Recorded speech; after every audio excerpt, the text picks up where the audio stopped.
Rome, 476 AD, the last Roman emperor, a teenager named Romulus Augustulus, sits in an empty palace. The treasury is depleted. The legions haven't been paid in months. The silver denarius that once bought a soldier's loyalty now contains barely 5% silver. The rest is bronze, worthless. Outside the walls, Germanic chieftains wait, not to conquer, simply to collect what's already theirs. 3,000 years of empire data. Assyria, Persia, Greece, Rome, Spain, Britain, every single one followed the same life cycle. 250 years from hungry outsiders to complacent inheritors to collapse. Sir John Glubb documented it in 1978. The pattern is mathematical. The stages are identical. And the United States of America celebrates its 250th birthday on July 4, 2026. The Romans in 400 AD believed their empire would last forever. So do Americans in 2025. Only one group has the chance to see what's coming. Let me show you the pattern, because the clock is already ticking. Before we examine the historical evidence, you need to understand what empire collapse actually looks like. It's not an invasion. It's not a single catastrophic event. It's exhaustion, economic, social, and moral exhaustion that unfolds over generations until the system simply cannot sustain itself.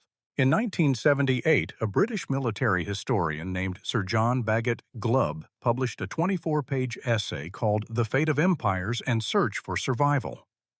Glubb had spent his career studying the rise and fall of civilizations. He commanded the Arab Legion in Jordan. He read ancient texts in their original languages.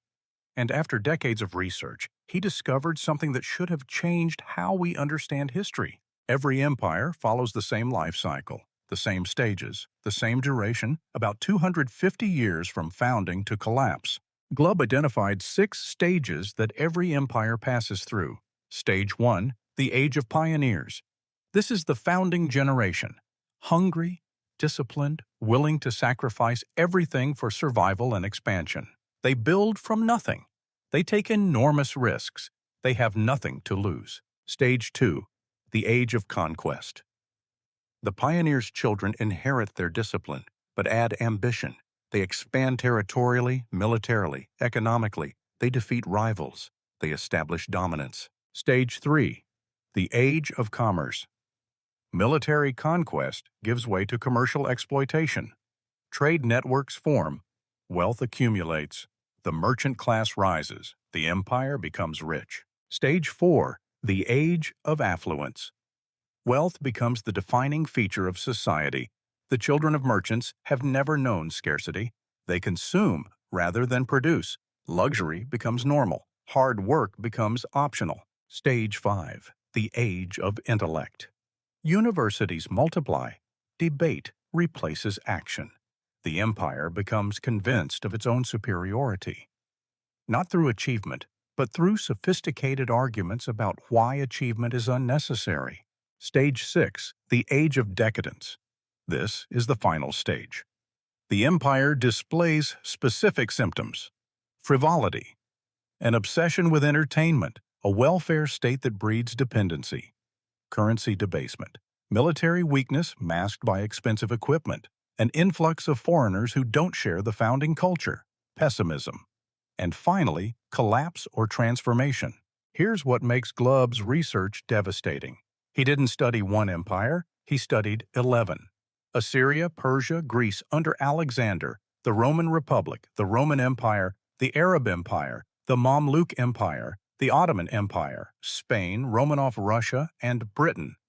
11 empires across 3,000 years, different continents, different religions, different technologies. Every single one lasted approximately 250 years, 10 generations, about 25 years per generation. Why 250 years? Glubb believed the answer was generational. The founding generation knows struggle. Their children hear the stories. Their grandchildren remember the stories. But by the 4th generation, the stories are ancient history. By the 10th generation, the founding values are forgotten entirely. Wealth has replaced discipline. Comfort has replaced sacrifice. The empire has everything except the will to survive. This isn't destiny. Empires can break the cycle. but only if they recognize the pattern before it's too late. Let me show you how it played out. 3 times, the exact same way. The Roman Empire is the template, the original pattern. And when you understand how Rome fell, you understand how every empire falls. Rome wasn't founded in a day, and it didn't collapse in one either. The Roman Republic emerged around 509 BC. The empire under Augustus began in 27 BC. But the imperial peak, the moment when Rome controlled the Mediterranean world, when Roman citizenship meant something, when the legions were invincible, that was around 117 AD under Emperor Trajan. From that peak to the fall of the Western Empire in 476 AD is 359 years. But here's what matters. The final 250 years, from around 225 AD to 476 AD, follow Glubb stages with eerie precision. By 200 AD, Rome was in the age of affluence. The Pax Romana had lasted over a century. Wealth flowed into the capital from every corner of the empire. Roman citizens expected free grain. They expected entertainment. The Colosseum hosted games that cost fortunes, bread and circuses. The poet Juvenal diagnosed it in the 2nd century. The Roman people had traded political engagement for free food and bloody spectacles. By 250 AD, Rome entered the Age of Intellect, followed rapidly by decadence. The currency tells the story. In 64 AD, Emperor Nero reduced the silver content of the denarius from 94% to 90%, just a small cut. By 200 AD, the denarius was 50% silver. By 270 AD, barely 5%. The currency had lost 95% of its intrinsic value in 200 years. What happens when currency is debased? Prices rise. In 301 AD, Emperor Diocletian issued the edict on maximum prices because inflation was destroying the economy. The edict listed maximum prices for over 1,000 goods. It failed completely. When the government tries to control prices after debasing the currency, it has already lost. The military symptoms appeared next. Roman legions had been filled with Roman citizens who owned land and fought for their homes. By the 4th century, the legions were filled with Germanic mercenaries, foreigners defending an empire they had no stake in. The Visigoths who sacked Rome in 410 AD had been serving as Roman auxiliaries for decades. The barbarians were already inside the walls, and tax burden crushed the productive class. As currency collapsed, the government demanded taxes in kind: grain, livestock, labor. Farmers abandoned their land. The productive base shrank. The empire consumed more than it produced. And then the final stage, 476 AD. Odoacer, a Germanic chieftain, deposes the last Western emperor. Not through epic battle, through bureaucratic process. The empire was already dead. Odoacer simply filed the paperwork, from peak to collapse. Approximately 250 years, stage by stage, symptom by symptom. Let's jump forward 1,000 years. In 1492, Christopher Columbus landed in the Americas under the Spanish flag. Within 50 years, Spain controlled the richest gold and silver mines ever discovered. By 1550, Spanish galleons were bringing home 200 tons of silver annually. By 1600, over 400 tons. Spain controlled the money supply of Europe. The Spanish Empire lasted from roughly 1492 to the 1750s, when Spain had become irrelevant on the world stage. That's approximately 260 years. Stage by stage, it followed the same pattern. Stage 1 and 2. The conquistadors were pioneers and conquerors. Cortez, with 500 men, defeated the Aztec Empire. Pizarro, with fewer, conquered the Incas. These were hungry men with nothing to lose and everything to gain. They built an empire through audacity and violence. Stage 3. Commerce. Spanish silver became the global reserve currency. The Spanish real was accepted from Manila to Amsterdam. Spain controlled global trade through precious metals. Stage 4. Affluence. And here's where Spain made Rome's mistake. When you have unlimited money, you stop producing. Why grow food when you can import it? Why build ships when you can buy them? Spanish nobility considered work beneath them. Manufacturing declined. Agriculture stagnated.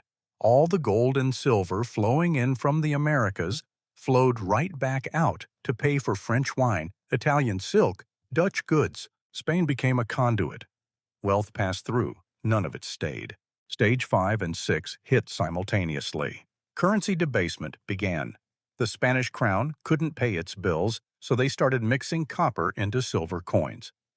A coin that was supposed to be pure silver became 50% copper, then 75%.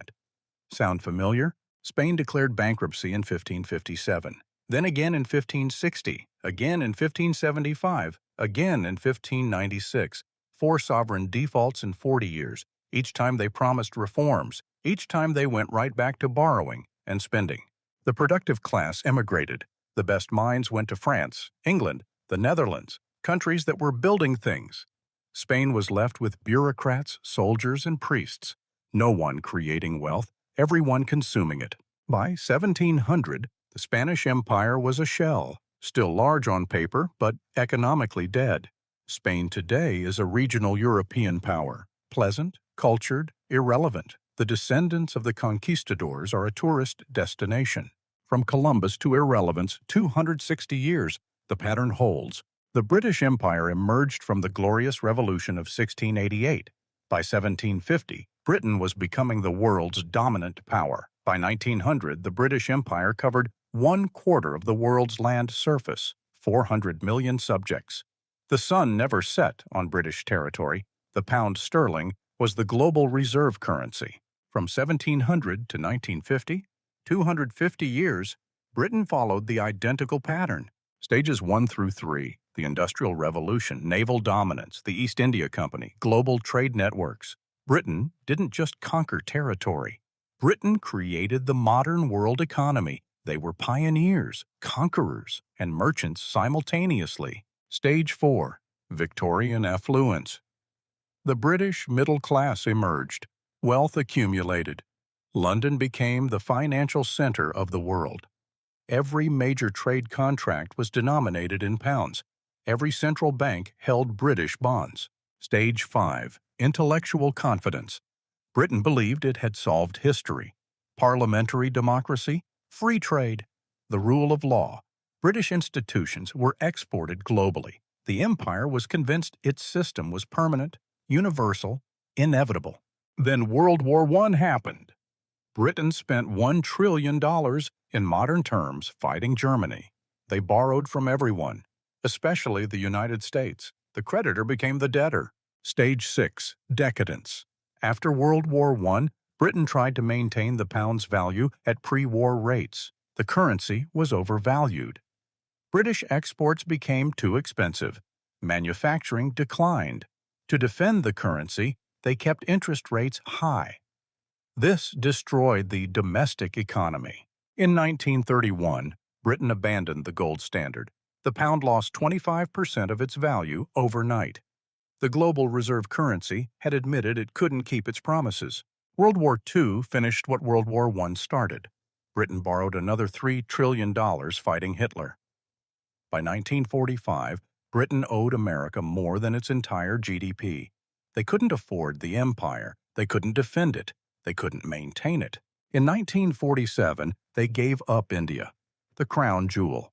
Over the next 20 years, they lost everything: Africa, Middle East, Southeast Asia, the Caribbean. By 1956, when Britain tried to seize the Suez Canal and America told them to stop, the pretense was over. Britain was America's junior partner. The empire existed only in history books. From Glorious Revolution to Suez humiliation, 260 years. The pattern holds. Now let's talk about the United States of America. Because when you map Glubb's stages onto American history, the timeline becomes terrifying. Stage 1. The Age of Pioneers.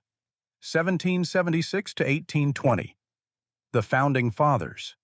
Men who risked everything. Their lives, their fortunes, their sacred honor.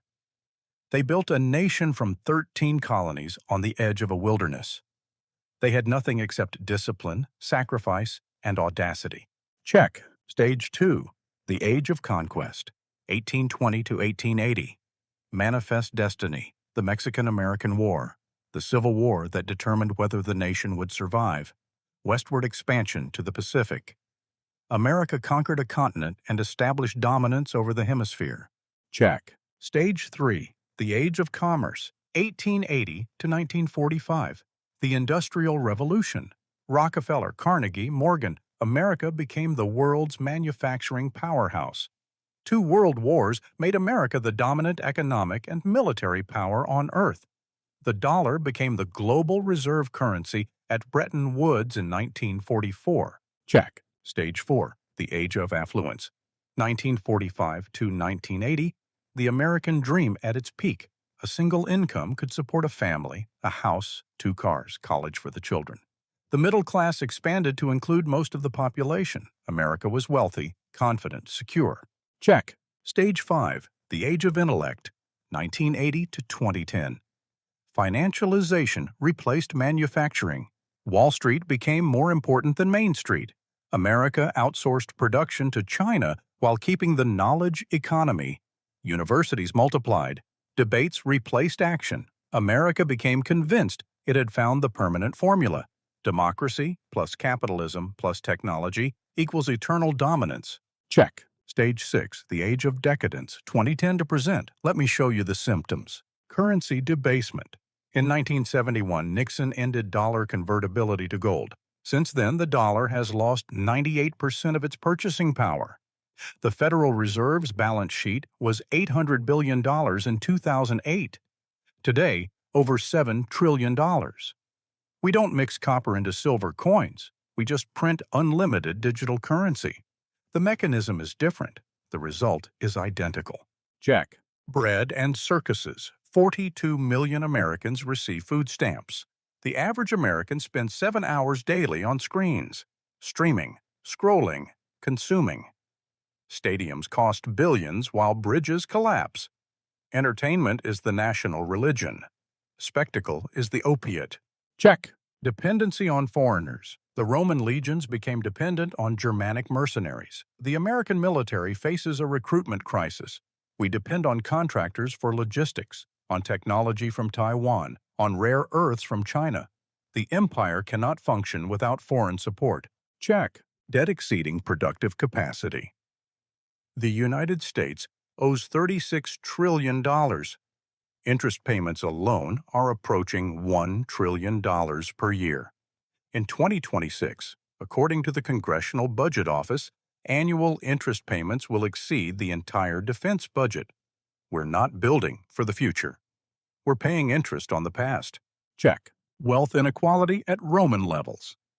In 1980, the top 1% controlled 8% of American wealth. Today, 32%. The gap between the patricians and plebeians hasn't been this wide since the Gilded Age or the late Roman Empire. Check. Loss of civic virtue. Trust in Congress is at 15%. Trust in media, institutions, elections, all at historic lows. The founding virtues of sacrifice and service have been replaced by consumption and complaint. Check. America has completed all 6 stages of Glubb's cycle. Every symptom he identified in the Age of Decadence is visible today. And here's the number that should terrify you. July 4, 2026. That's America's 250th birthday. The exact average lifespan of every empire Glubb studied. The mathematical inflection point. The pattern doesn't guarantee collapse on that date. History isn't that precise, but the pattern does guarantee consequences for nations that ignore it. Rome didn't fall on a specific day. It exhausted itself over generations until there was nothing left to defend. We're not approaching the pattern, we're deep inside it. The only question is whether we recognize it before it's too late. 3,000 years of empire data. 11 civilizations. The same life cycle. The same stages. The same duration. Approximately 250 years from founding to collapse. The Assyrians believed they were exceptional. The Persians believed they were different. The Romans believed their empire would last forever. The Spanish believed their gold made them invincible. The British believed their institutions were permanent. They were wrong every single time. The pattern isn't destiny. Empires can reform. Nations can renew, but only if they recognize the symptoms before the final stage completes. The Romans in 400 AD didn't have access to Glubb's research. They couldn't see the pattern because no one had documented it yet. They believed their decline was temporary. Their currency would stabilize. Their military would recover. Their institutions would persist. They were wrong, and by the time they realized it, there was nothing left to save. You have information they didn't have. You can see the pattern. You can recognize the symptoms. The question is what you do with that knowledge. July 4th, 2026, America's 250th birthday, the mathematical inflection point that every empire reaches. Maybe we break the cycle. Maybe America does what Rome, Spain, and Britain couldn't. Maybe this time is different, but the pattern says otherwise. And history, which has watched empires die the same way over and over for 3 millennia, says we're about to learn the lesson the hard way. If this opened your eyes to where we actually are in the cycle, subscribe. Because when 2026 arrives, you'll want to understand what's happening and why. The answers aren't hiding in the future. They're written in the past, and I'll show you where to look.